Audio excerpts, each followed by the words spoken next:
Great. Thank you so much, Rebecca. This is Jenny Kelly. And if you would advance, Robin. Our goal today is helping teams looking at how things might need to change in whatever format we go back to school. So we're going to cover today looking at the expectations and rules and routines, looking at any changes we might need in policies, reinforcement system, and then really talking about communicating these changes to all of the stakeholders, staff and students and family. So this is our goal for today. This is actually, there's a 4-part series of chats that we developed specifically for PBIS teams that we've done a lot for teachers up until now. So this one is actually the second in a long series, but it's part 1 of 2 parts on particular topics. So the first webinar was virtual teaming and determining needs for the school year. That was recorded, and you can find that recording at the link down below. And they really focused on the team and kind of ending with assessing the needs when you return to school. So let's face it, the world has drastically changed over the last 4 or 5 months. And many of us, I mean, that's staff, students, families, have endured all kinds of things: sickness, death, isolation, fear, loss of jobs, many emotions that continue today. So we felt this was really a strong reminder that we need to look at our PBIS implementation through a trauma-informed approach, realizing that this is so badly needed for everyone. So we will look at infusing trauma-informed approach within your everyday PBIS. And I think the interesting thing on this slide is that research, this was 2014 research, found over 50% of general population had experienced at least one trauma. And my guess would be that number would be drastically greater. So understanding where everybody is coming in, we're all different, we're all changed from all that we have been through and continue to go through. So we won't go heavily into this, but I think the reminder, if you haven't really looked at trauma and the impact of trauma and what these behaviors are, that really, if not looking at it through a trauma lens, can just be behaviors that we see in typical classrooms. But I think understanding and looking at the common reactions to trauma, these are underlying, they're not even conscious. We may see these behaviors and not think of them as related to trauma, but many of the things that we've experienced of fear about life ending abruptly or early, things that normal events won't occur, just not knowing what the future is. I mean, it's hard now to even predict 30 days from now. So looking at some of these behaviors that you may see in the classroom and may also be evident in some of the staff in our buildings.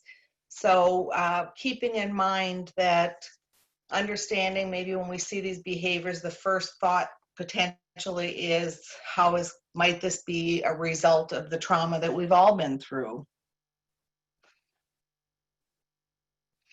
The good news about trauma and those who have experienced trauma is that we can foster resilience, and building resilience in individuals who have been through traumatic events is really possible by establishing and maintaining the positive and trusting relationships. That's the key. That's the most important thing.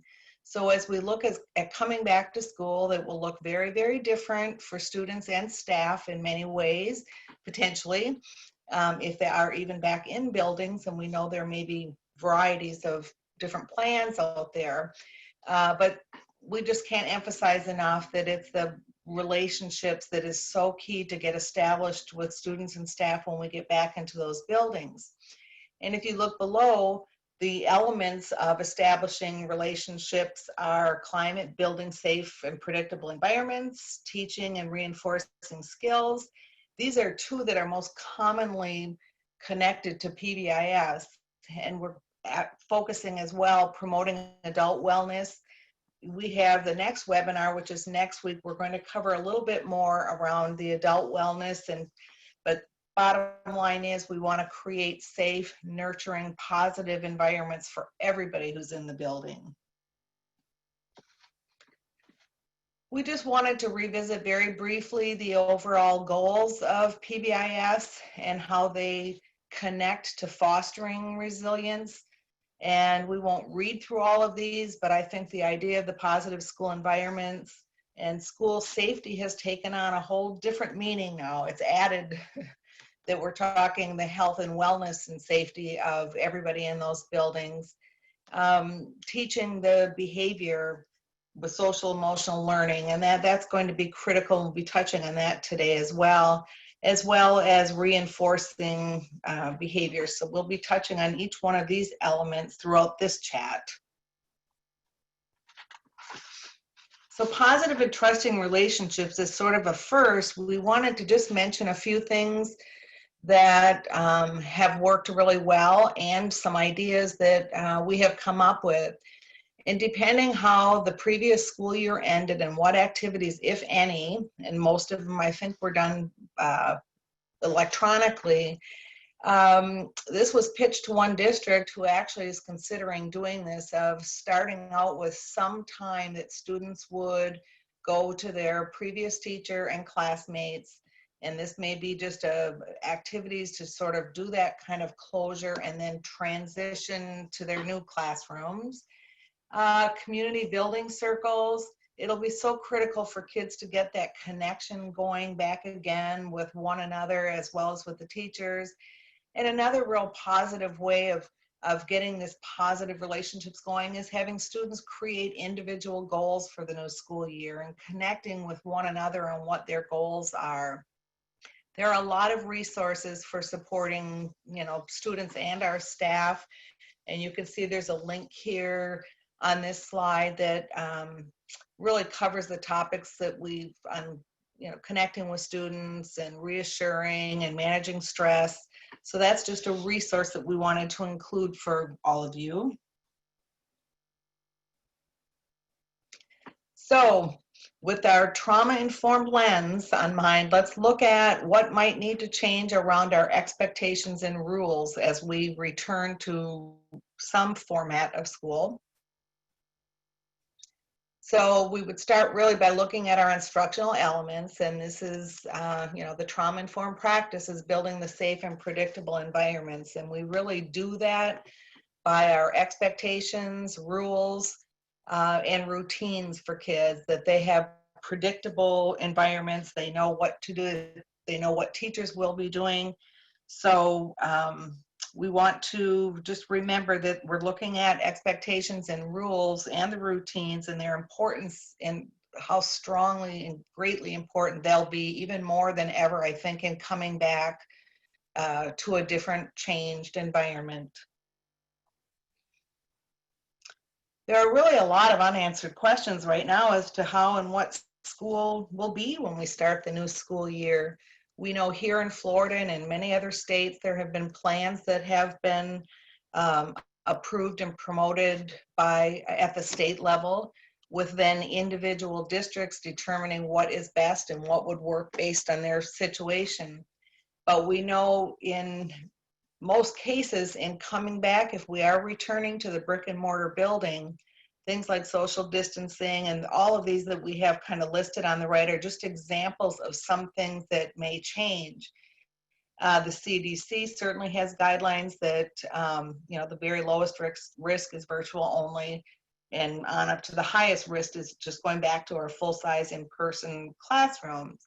So we'd look at things like potentially not eating in the cafeteria to avoid the large crowd, students potentially eating in classrooms. Attendance at athletic events may be very limited and very different. We know that there are places in many businesses taking temperatures upon arrival to school, certainly wearing masks. That doesn't sound like they'll be required, but they will be optional. So that just kind of puts in a whole new look to what things may be. And as far as scheduling, there are many different attendance options that have been put out by different districts around the state, that some of them have the option of all virtual or all in class in school. And then some have the third option of some sort of hybrid between the two. So a lot of changes, and each of you would know in your school and may not even know by now where it's leaning, because of course every day things are changing as we listen to the cases expanding and growing in our state. But what we do know is they will not look the same. They will not look the same at all.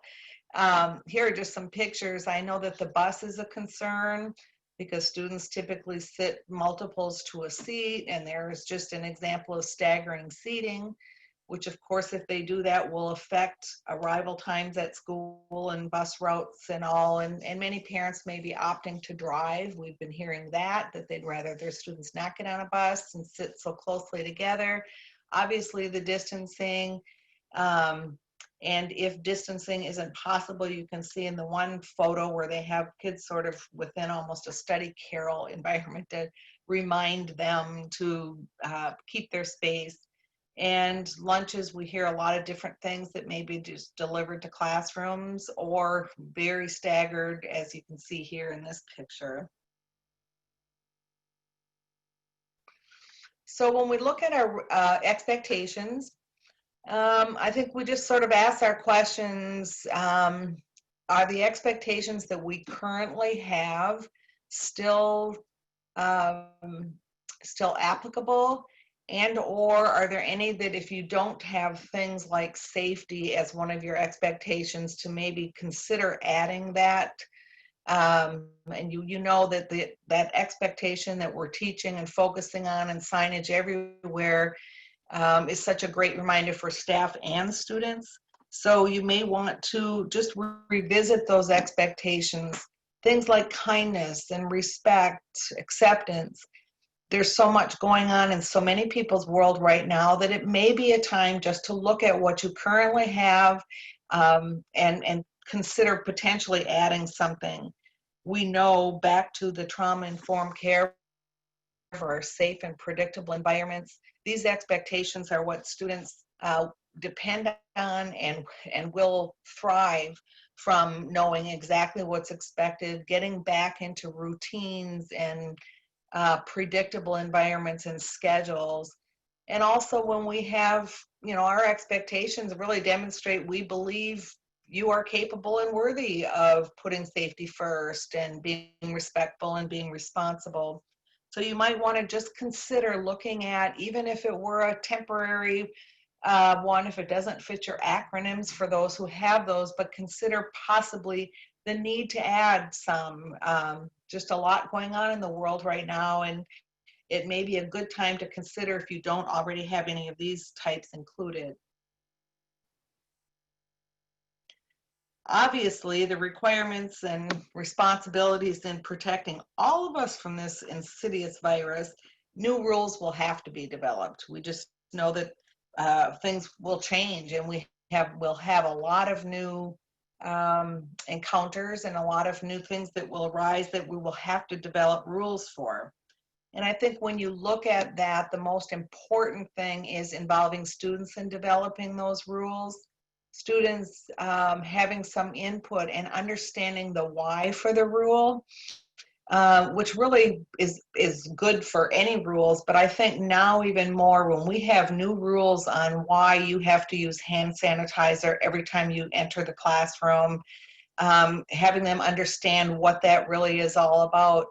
All of those, we have, whether you're wearing masks or not touching, the water fountains being closed down. And so when you look at your rules and needing to potentially develop some new rules around classroom and hallways and entering and exiting the building, the more students can be involved and understand the why for the rule, is then just practice and model and practice and prompt as often as we need till students fully understand the rules.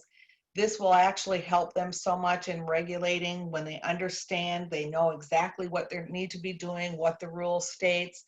In the long run, what it really does is help students kind of regulate themselves, and because they know exactly what's expected and what's necessary. So along with the new rules, of course, we'll have routines, well, procedures that we hope then will become routines. And again, just like the rules, these are going to have to be developed and taught, modeled, practiced. You know, some of these will relate to safety precautions like hand washing and hand sanitizer, temperature checks, potentially a new routine of how we're going to be eating lunch in the day, whether it's in the classroom or in a cafeteria situation. Also consider through the trauma lens, maybe adding routines into the regular classroom schedule that you might not have had before, but these routines and activities that will help students brain regulation themselves and self-awareness and relationship development. There's a lot of information out there on music, dance, movement activities, as those things can be incorporated throughout the day that help students kind of recenter. Relationship building activities, things like the emotion posters and doing the check-in with students on how they're feeling. And also don't be afraid to include and increase maybe a little bit of a fun factor in the course of the day that just helps everybody kind of break the tension, deep breathe, and then move on to the next activity. So routines will vary in your schools clearly and vary in the situations, but these are some that we were looking at, and hope that you'll work with your teachers to really look at the routines and as consistent as they can be throughout the school will just all in all help students so much, and doing that in a real sensitive sort of a way. Thank you, Jenny. This is Stephanie. Once we have, as a school team, made those changes, I know some of that is still pending because some of us still don't know what school's going to look like and things may change over time. But once we do that, we need to teach what we want to see. So what are we going to teach? A couple of different things. One, we really wanted to stress social emotional learning first. Because kids have been gone, there might be some anxiety from students returning. There might be families being anxious. So really building on social emotional learning first, thinking about building those relationships, reestablishing that at the school. And then in addition to expectations, rules, and routines. So Jenny talked a lot about having those new or revised ones, but we also know that they may change over time in what we're calling public health status. So we've seen some school district plans, depending upon what's going on with the numbers of COVID, they may change from week to week or day to day, depending upon what's going on. So keeping all of those things in mind. And then there's a little video link if you want to watch it. So some things to consider. So when we're thinking about kids coming back to school, here are some things that we probably need to consider. They've been at school, they've been at home, they're going back to school. Some of our students may be school, home, homeschool, then back to school. So students may be coming and going at different times. I know the school district where my son is that they're asking if parents decide to do the virtual route to at least switch back at the end of 9 weeks as a transition, but that may not happen. So when kids are coming back, we do want to think about some anxiety that students may be having. And some of that even may just be because of changes in routines and schedules. You know, kids' routines and schedules have been very different at home. You know, a lot of students have had the opportunity to choose the order of assignments and activities that they're doing at home, and they may not have that flexibility when they come back to school. So really focusing first on student wellness and SEL, because we want to make sure that we're embracing students and realizing, as Jenny had said, that some of them may have experienced some trauma during distance learning, and we want to make sure that they feel comfortable when they step foot back into our school setting, whether it's virtual or face-to-face, depending what families decide and what's being offered. So when we think about SEL, we know that recently there has been an increase in morning greetings. You've seen probably the YouTube videos, the news stories about the teachers who greet students at the door, and they have different handshakes for each student or movements. We know that as a result of COVID, we're going to be limiting some social interaction. These are very similar. They have some different graphics, but these are some different ways that you could continue to do that morning greeting, whether it's in a circle time or as students are entering the room, but with social distancing. The one on the left-hand side, you'll notice there's a little blank in the bottom right-hand side. And so we left that one blank for an opportunity for people to come up with something unique for themselves that they want to put in there. But here's just some examples of what that could look like with social distancing to continue those building of relationships.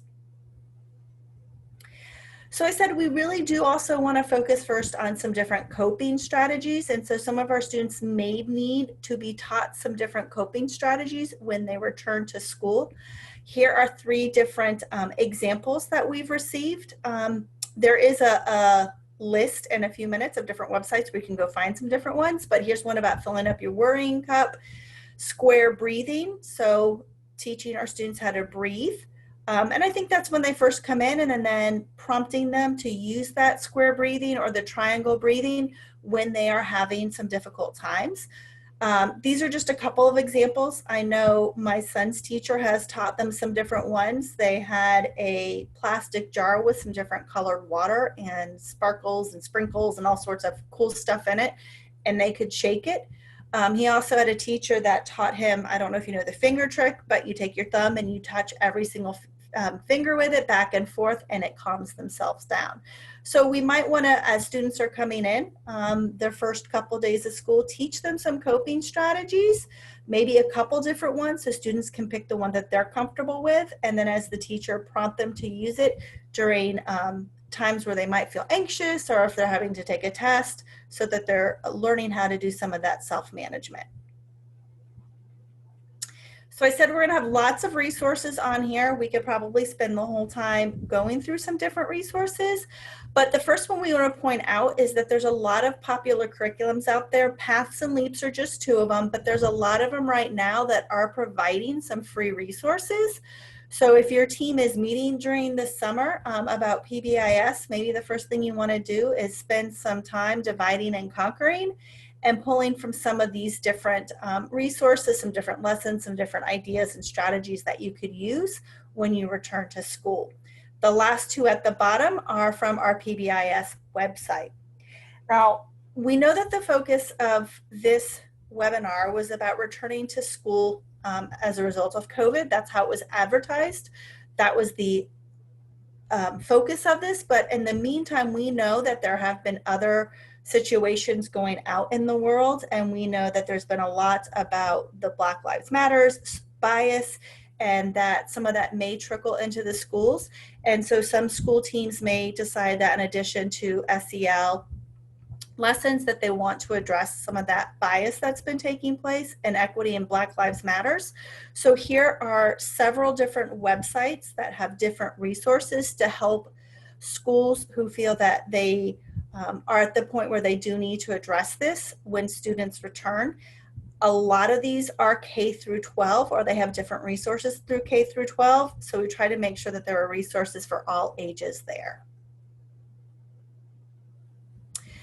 So as Jenny mentioned, your team at some point over the summer will probably need to sit down and look at your school-wide expectations and revise them, the rules, depending upon what's going on. On this chart, this is one that is from PBIS.org, and so we just changed it to add in things that at this particular school will be important for next year. Before, they didn't have arrival rules, but now that there's some changes, those arrival rules were put in place. Again, you may not be able to develop these right this second, but once you do, it will be important for teaching them. So what do you do now? Now, before we get to the next slide, I do want to say that I know from talking to other families of students from K through 12 and our local community, there are a lot of questions and concerns going on. They've got a lot of questions about masks and 6 feet and check in the morning, check out in the afternoon. And I know schools really aren't at the point 100% yet where they know what all of that will look like. But when that new matrix is developed and is revised, One of the things that the school team may want to consider is how can they get that school matrix into the hands of families before school starts? Because that would answer some of the questions maybe that families are having. Families may want to review that with their kids before they go to school. That might help ease some of the anxiety some of our students may be feeling about what the new school is going to look like. So thinking about when we're teaching our expectations, rules, and procedures, of course, we've always had beginning of the year rollout. Thinking about our returning students and how they will need to know what has changed on our campus from last year to this year. So, you know, if I'm a third grader, or I'm a seventh grader, or I'm a 10th grader, how are things different? So using that matrix and highlighting anything that's new on there might be a good way to help that. But we also know that we'll have new students, and so they're not going to know that some of these things are new at the school. They're just learning how the school works. So a couple considerations there. I know we had on one of the previous slides doing something maybe the first week of school where students return to their classroom from the 1920 school year. So they spend a day or two with that teacher or those teachers and those students as a closure. You think, well, what do we do with new students? Well, that would be a perfect time for new students to have a new student orientation. So as the other students are having closure from the last school year with their teachers and their friends before they go to the new classroom, new students will have the opportunity to do that. So the specials teachers or elective teachers could be involved, the school counselors, support staff with that. Now, when we think about the expectations, rules, and procedures, it's going to be really important to teach in the specific settings, the rules, and especially those that have changed. So walking students through what it will look like to walk in the hallway if there need to be 6 feet apart, especially in middle school or high school. That might be a little bit more difficult. We could also teach them if we're doing some different signage and what the signage means. Especially for our older students, letting them know the rationale for why things changed and an explanation helps our older students to be more accepting and willing of that change. Again, practice, practice, practice. Having students have the opportunity to develop some of the videos or lessons that they're teaching, you know, having our Future Educators of America, if you have an FEA club at a high school, teaching that to maybe the 9th graders or 10th graders. And just letting students know that these are the current expectations, rules, and procedures right now. But as things change, there might be changes to those. So I know Jenny's talked a lot about, you know, what will lunch look like? Maybe it's in your classroom. Maybe then letting them know that if things get better, then we may be moving back into the cafeteria and having lunch. And then we'll need to teach the students what those cafeteria procedures and rules look like when we go into that area. So this comes from our Tier 1 training, and it's just a reminder that when we are teaching our social emotional behavior skills, we're going to teach it the same way we do academics. So a good social emotional behavioral lesson has all of these different components in there. So just making sure that we define it, we model it, providing lots of examples and non-examples, especially if we have a term that maybe is subjective like responsibility or using a quiet voice, because that can sometimes be subjective, but going through and practicing in those settings. Again, providing students corrective feedback, which is helpful if you're in the specific settings doing it. And if they're not practicing the skill appropriate, provide them that corrective feedback and getting them the opportunity to practice it again. So here is a schedule. One of the things that I always talk about when I'm doing Tier 1 trainings is the schedule to me is just as important as the lessons that we're developing. So here's a schedule for the 2020 school year. So the school has proactively put in some blue boxes on there of when they would like to do some teaching of the expectations and rules and some SEL lessons. And so they've plotted those out. So some of the things to consider too, again, when you're scheduling, do we have time built in to focus on SEL and relationship building? Do we have homeroom times? Do we have morning meeting times? If it's not something that we're going to do the entire school year, maybe that's something that we focus in on at the beginning of the school year and after any sort of break that occurs. And so, we have those natural times when we have students who are not in school, Thanksgiving, winter break, spring break, summer break. And then we have those unexpected breaks. Like here in Florida, we possibly have hurricanes. If you're from another state or another country, you may not have situations like that, but you might have snow days. We don't have snow days.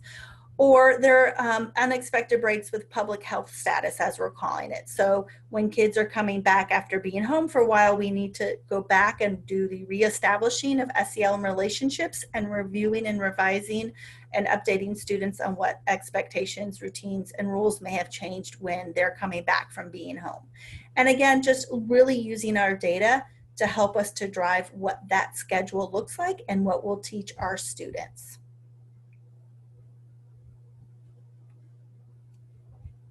Thank you, Stephanie. This is Robin Vanover, and I have the next section on the reward system.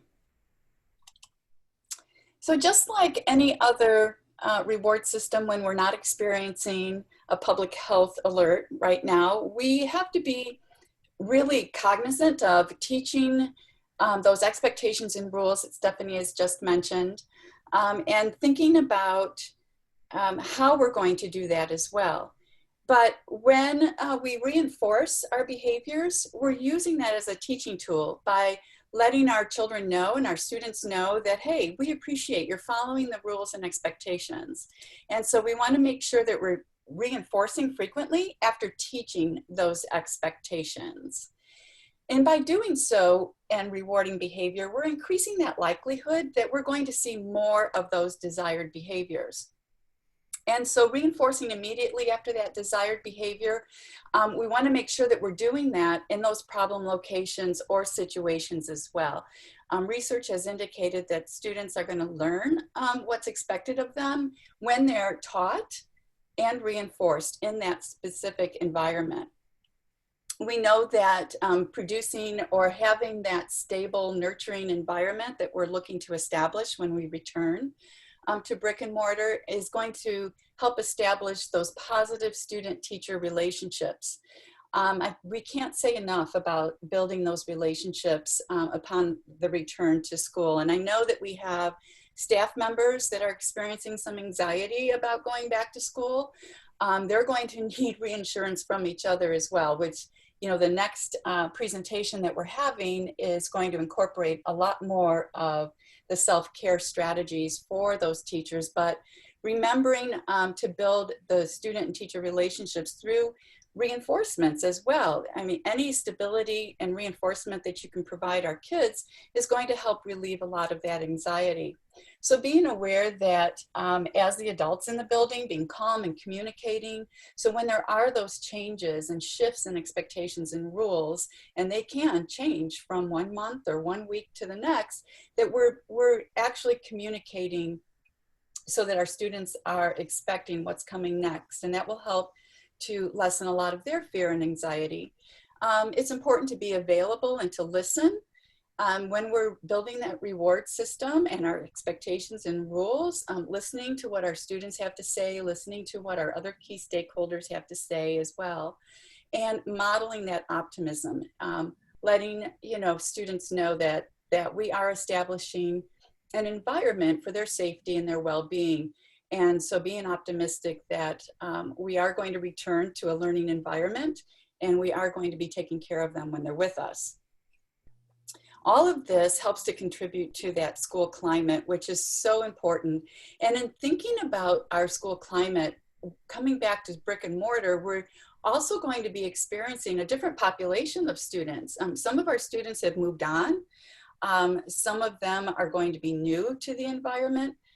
They're going to be moving up a grade level. So there's a lot of differences that our students are going to be experiencing. So anything that we can do to promote the feeling of being safe is going to also help to improve morale. In addition to counteracting the negative peer influences, when we're reinforcing all of our students and reinforcing our staff and our families as well, we're building that environment that is more positive, and we'll see a decrease in any problem behaviors that we might be experiencing. But making sure that we're reinforcing all students and thinking about maybe some type of hybrid scheduling that we might be involved with. What can we do to reinforce our students in the classroom and equally reinforce our students that maybe are attending virtually? We've seen a lot of different schedules. We talked about some of those today, but what are some of those reinforcements that are going to include all of our students and reach out to our staff and families as well? That may take some creativity. We know through research also that reinforcing students can increase their intrinsic motivation. And that's what we're shooting for in the end, is to really help our young adults become capable adults and be able to motivate themselves to do what's needed.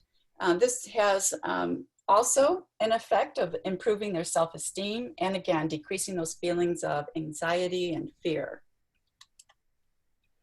So think about what types of rewards we can use. And so based on some of those health precautions, what will your PBIS team be thinking about as some standard reinforcements? I think it becomes really important to focus on some consistency from classroom to classroom and help guide our teachers as to what is considered to be safe. So some tangibles may not be looked upon as necessary or as important as maybe social activities and social interactions. Of course, using social distancing, but that can be accomplished as well. We can become creative in our ideas and our thoughts about how we can provide more social opportunities for our kids. Because think about it, they've been home and isolated. They're going to want to resume those social interactions with their peers. They're going to want to become involved in activities, etc. So it becomes important to ask them what kinds of reinforcements do they want, just like we would normally before we had COVID-19. We're going to be asking our students and our staff what they want. What do they see as rewards that are going to be effective? How might they be used? So making sure that we have everyone's input. And let's not forget our family members as well. There's going to be family members that might be questioning, you know, if they're accustomed to PBIS implementation at your school, they're familiar with snow cone breaks or other kinds of activities that involve maybe food or being in close proximity to their other peers. So what's their comfort level? What kind of input might they provide that can help drive those decisions? And some simple ways of accomplishing this task of gathering key stakeholder input is just maybe a simple survey or some polls, suggestion boxes, using social media, existing meetings, groups, or teams. So again, kind of polling and making those decisions together about how can we involve our key stakeholders before opening school with what they're comfortable with taking place at our school setting. Remember that we have a variety of different choices that are always made available to our students anyway. And I think upon the return of school, it's going to be really, really important to offer those choices to our students. Our students have been home. They may not have had a lot of choices or structures for reinforcement. So if we have a variety of different choices ready to roll out for them, that's going to also improve that morale and build that sense of community that we're looking to establish. So in terms of social activities and time with peers or others, think about, are we going to have any kinds of restrictions with masks or headgears? What can we do in terms of maybe preferred seating in our classroom? And there's, you know, verbal praise is always one of those go-to standards. We want to make sure that we are reinforcing that 4-to-1 positives versus, you know, 4 positives versus 1 correction. We want to make sure that we're even more so thinking about notes going home to parents. Parents are going to be anxious about, you know, how's my child doing? Are they working well? Are they acclimating back into the classroom environment?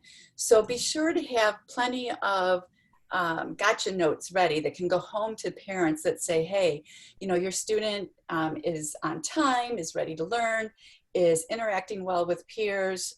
So make sure that we're communicating to our parents on how their child is doing. And that's always been a well-received reinforcement. Students always love to know that their teachers are communicating in a positive way with their parents. Activities, what's going to happen in terms of those reinforcements that we used to schedule? Some were scheduled more frequently than others, but what's going to happen in the future with those when we come back to school? So some other ideas might be things that, you know, just maybe a dance break. And that is something that, you know, students can just do at their desk, that students that are attending virtually can do at their desk as well. You can have like a 1-minute dance break just to provide some movement and interaction and a break from learning. Will you be able to have tangibles? Maybe these are things that you just have in the classroom. Not sure if schools are going to be comfortable opening up stores at this point in time. Those are certainly discussions to have. We lost 9 weeks of school, and we lost opportunities maybe for some fundraising or for some soliciting. So maybe some of the funds are a little bit lower than they used to be. Those are all considerations to think about. And escape. We know that students still like that 1-minute break from the classroom and maybe need to take a break in a cozy corner, or to read by themselves, or to put headphones on and to listen to music of their choice. And speaking of music, sensory, what can we do as a class with music and movement? Will we be doing that with just headphones, or can we do it as a group? And then what kinds of, again, stress relievers or sensory additions might we need to be aware of that are going to need some special cleaning in the classroom as well? Thinking about students and staff and families are all important during this time when we return. So thinking about how we're going to teach that reward system once it's established, how will our students know what is needed in order to earn reinforcements and recognition? What's going to be available to them? Making sure that they understand that there are health precautions that might be limiting. Again, going back to what Stephanie said as well, teaching those expectations, rules, procedures, also teaching about our newly revised reward system that will help alleviate any of those fears or anxieties that students might be experiencing.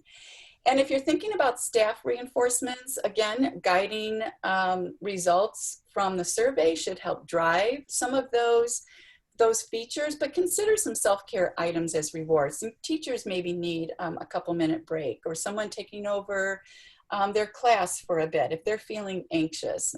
Maybe they're dealing with some particular health concerns within their families. So again, thinking how can we help relieve some of the tension, anxiety, and fears among our staff and reinforce them for being available and going that extra mile to our students. And families, what about either virtual or in person? How are we going to reinforce families? There's lots of creative ways that we can think about, maybe taking advantage of when they're in the pickup line, picking up their kids, waiting for their kids. Maybe we can pass out some things to them, using those health precautions, of course. So here's just a few examples and some visuals that we found that might help with the social distancing when we're doing reinforcements. You know, we can still do some group learning at a table. We just maybe need to mark it off. These are students maybe getting ready for lunch, but maybe they might also be choosing a game or an activity that they can do on their own, but still within an appropriate amount of distance to their students. Again, independent learning of choice. Maybe these students are reading a story on their own. Maybe they're going to be bringing in some kind of security, maybe a stuffed animal, and we might want to recognize that our stuffed animals might need a mask. If we're wearing a mask and that is something that your school requires, let's extend that to you know, our furry friends that maybe we decide as a reinforcement for our students to bring to school. So any kind of visuals that you can have or anything that doesn't involve something that is out of the ordinary is, I'm sure, going to help our teachers and our staff and families become readjusted to the new learning environment. Think about different kinds of rewards that build a sense of community. This is a school that is all for one. It's an interdependent grade level competition in which this school particularly wanted to focus on the number of nonviolent day counts. And so this was a competition between the grade levels. And every day that they were successful, the count changed. And at the end of a designated time, there was a reinforcement for that particular grade level. We might be doing, again, a whole class interdependent reinforcement. This is an art class demonstrating expectations and rules. Maybe, you know, it's one class challenging another class. Maybe it's a grade level challenging another grade level. It might be a focus on attendance, especially since we know returning to school, attendance might be a struggle for some of our students. So maybe attendance and reinforcing groups of students at the grade level might be an appropriate reinforcement to consider and think about. There's also the one for all or the hero approach in which one person earns rewards or points towards a reward for an entire group. This could be for an entire classroom, for example, but there's a precautionary note here that we don't want to have too high value rewards dependent on when one person is accomplishing the reinforcement for an entire group. So make that kind of a low level reward, but again, it can also help to build some self-esteem and establish community. And of course, we have independent reinforcements, the positive student referral, those individual paper tokens, which may or may not be existing. Maybe we have message boards in which we can have proud moments in which students can write something that they've accomplished, maybe a goal that they've achieved recently, and that goes up on a board. Maybe it's a teacher recognition or a peer recognition. A lot of different opportunities when we have boards in which we can recognize others as we walk by. Additional considerations just to keep in mind, and we do have some one-page handouts that are all available under our Tier 1 and reward binder from our website. If you're looking for the one-page flyers that might be useful for having posted around the staff lounge or at your school upon return. But here's some different things to be thinking about moving forward, as well as making sure, again, as this presentation has been focused on trauma, we have students with disabilities that don't always have full access to Tier 1. Maybe they're in a single classroom, maybe they're not being reinforced at the same level or same rate or with group activities of their peers.